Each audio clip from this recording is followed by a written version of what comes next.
let's change track and go to something a little more quirky, I'll phrase it. So Seoul has said that they will be the first major city government to enter the metaverse. What does that even mean? So Seoul, South Korean capital, they are planning to make a bunch of public services and cultural events available in the metaverse, meaning that if you want to maybe go to virtual city hall and visit historic sites, file civil complaints, you basically can put on some virtual reality goggles and do it through there.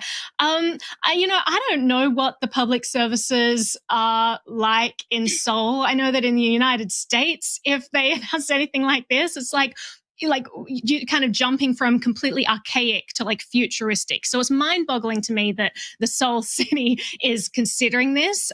In America, I would just love them to kind of get a handle on doing some of these things just digitally at all. Living in the 21st century, that'd be a great first step rather than have to line up at the DMV. So it's kind of interesting. I'm always less excited when the government is the one who's delving into these things, but interested what everyone else has to say. I'm going to throw to you, George.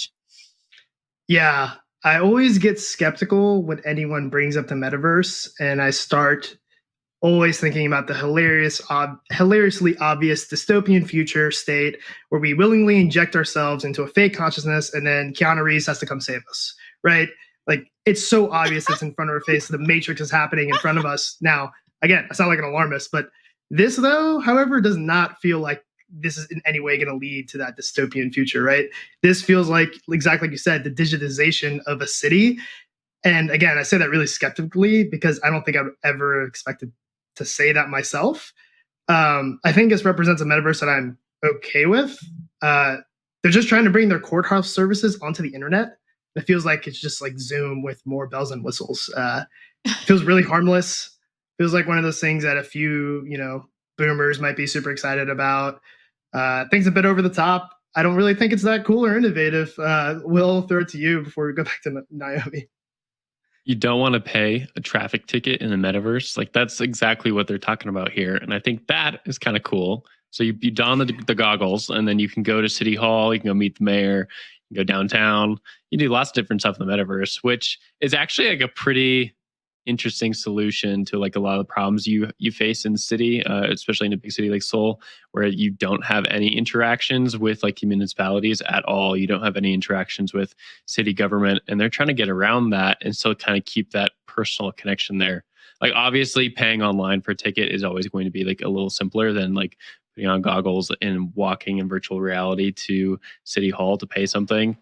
But you kind of can keep that relationship, I guess, with the city that way, especially if people in city government are also using metaverse goggles. It sounds a little ridiculous, and it probably is going to not be adopted very widely, but it's fascinating they're thinking this way. Naomi, I'll give it back to you. Just my immediate thought is, like, first of all, it's cool. I love the metaverse. I love the fact that we're delving into this, three-dimensional digital realm, wearing goggles and meeting people in kind of a meet space-like area. But my question is, so they've put 3.9 billion won into this, which is $3.3 million. Obviously, that's paid for by taxpayers.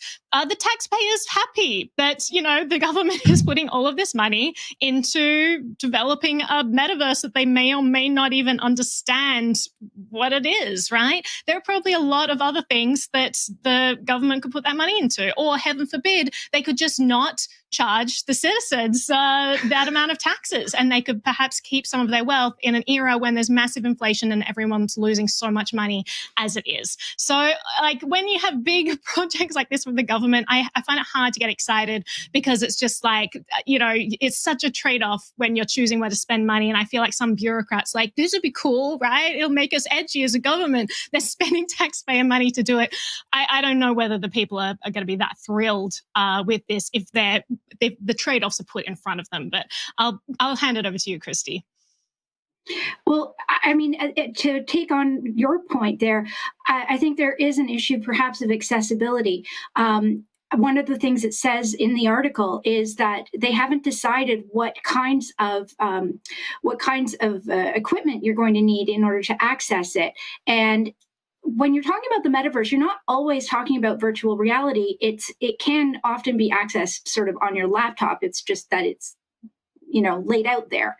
It's not the meat space. It's a virtual world. So maybe that's not so bad. But on the other hand, I'm also kind of seeing this as just another way of waiting on hold with goggles on instead of like just picking up a phone.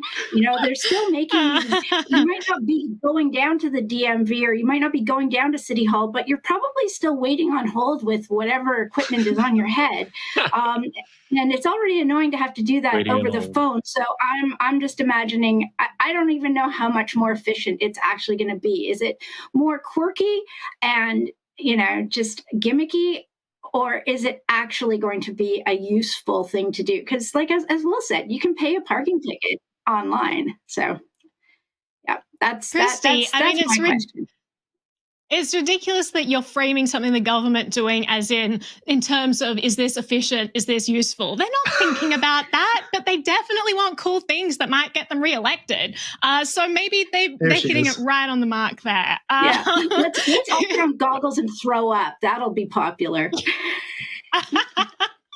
I love it. And it's just going to be like, just a badly rendered, it's going to be like a bad version. It's not going to be like a high-end version that the private sector will come out with. It'll be like a badly rendered, elevator music type scenario. It's just going to make it worse. Honestly, I'm with you, Christy. You've converted me. It's not even cool.